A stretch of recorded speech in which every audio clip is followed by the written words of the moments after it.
हानि, क्रय मूल्य क्या होता है, विक्रय मूल्य क्या होता है, लाभ क्या चीज होती है, हानि क्या चीज होती है, ठीक है, और लाभ प्रतिशत और हानि प्रतिशत।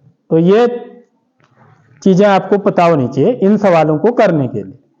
तो यहां पर देखिए, एक दुकानदार 2400 रुपये में 80 वस्तुएं खरीदता है और उन्हें 16% लाभ पर बेचता है।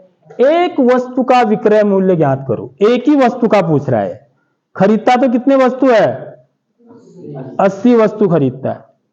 तो यहां पर देखिए, इसको हम ऐसे कर सकते हैं, 80 वस्तुओं का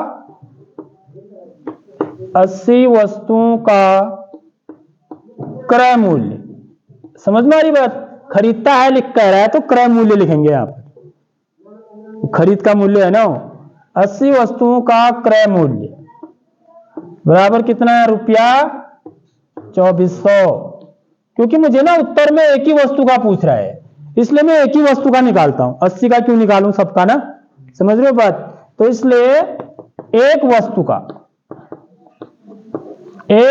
का क्रय मूल्य कितना होगा बच्चों, कैसे निकालेंगे, 80 वस्तुओं का क्रय मूल्य इतना है, तो एक वस्तु का क्रय मूल्य कैसे निकालेंगे, 2400 बट्टे 80, यानी कि 80 का भाग दे देंगे इसमें, 2400 बट्टे 80, ये कट गया, 8 8 3 24, तो ये कितना आ गया, रुपया 30 रुपया आ गया। यानी कि एक वस्तु उसने कितने रुपए में खरीदी, 30 रुपए में खरीदी, ठीक है। अब उसने क्या किया, उसको बेचा, किस पर बेचा, 16% लाभ पर,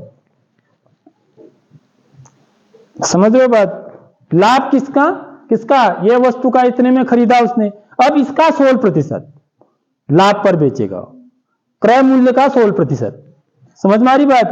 तो इसलिए लाभ बराबर लाभ, या एक वस्तु पर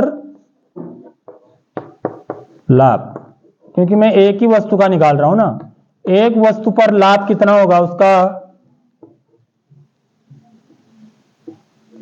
30 का 16%, समझ में आ गई नहीं आई बात, जितने में उसने खरीदा है उसी पर तो होगा लाभ, क्रय मूल्य पर ही होगा ना लाभ।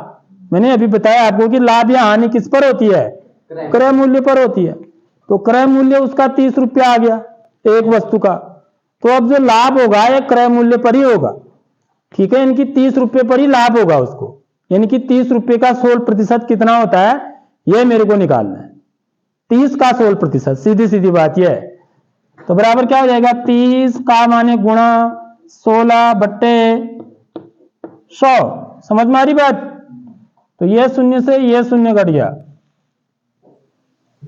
और ये दोनों किससे कटेंगे, 2 पंचे 10, 2 अट्ठे बराबर कितना आ गया, 8 3 अट्ठे 24, 24 बट्टे 5 रुपया, ठीक है। अब इसको दशमलव में बदल देते हैं बच्चों, तो याद रखना है, बराबर रुपया 5 का भाग 24 में देंगे, देख लो कैसे बदलते हैं दशमलव में, तो कितने में आ जाएगा, पंच को 20 घटाएंगे तो 4 आएगा घटा के, ठीक है। यहां पर दशमलव लगाए थे, जैसे यहां पर दशमलव लगाएंगे तो यहां 0 लगाए थे, तो 0 लगाएंगे तो अब 0 उतरेगा, 5 का भाग 40 में, 5 अट्ठे 40, तो कितना आ गया, 4 दशमलव, यहां पर 0 लगाए थे, समझ लो बात, 1 0 लगाए थे, ठीक है। बराबर कितना आ जाएगा, 4.80, इसका मतलब हुआ 4 रुपया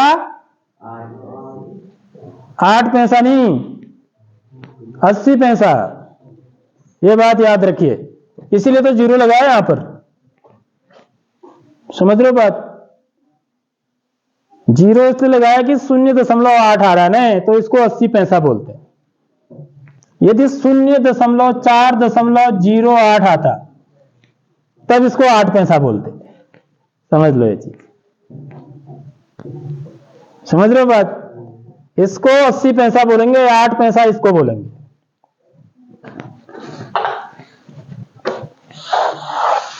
ठीक है। भाग आ गया समझ में, तो एक वस्तु पर कितने रुपए का लाभ हुआ उसको? 4 रुपया 80 पैसा। तो इसलिए एक वस्तु का विक्रय मूल्य, विक्रय मूल्य, क्योंकि यही पूछ रहा हो, तो विक्रय मूल्य बराबर क्या होता है? विक्रय मूल्य किसके बराबर होगा?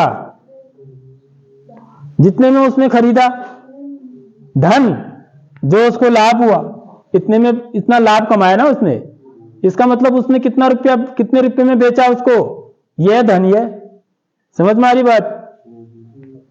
तो विक्रय मूल्य बराबर क्या होता है? क्रय मूल्य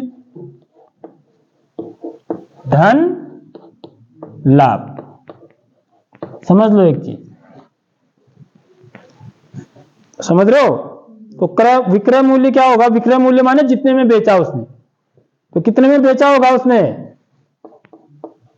रुपया 30 धन रुपया 4 रुपया 80 पैसा। तो इन दोनों को कैसे जोड़ेंगे? देखिए 30 में 4.80 जोड़ना है आपको।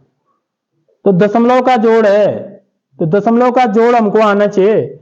जैसे 30 है, 30 में तो दशमलव कहीं भी नहीं है, तो कहीं पर भी नहीं है, तो कहां पर होता है दशमलव? हमेशा यहां पर है दशमलव, इकाई के आगे होता है। इस चीज को सीख लो जिसको नहीं आता है तो।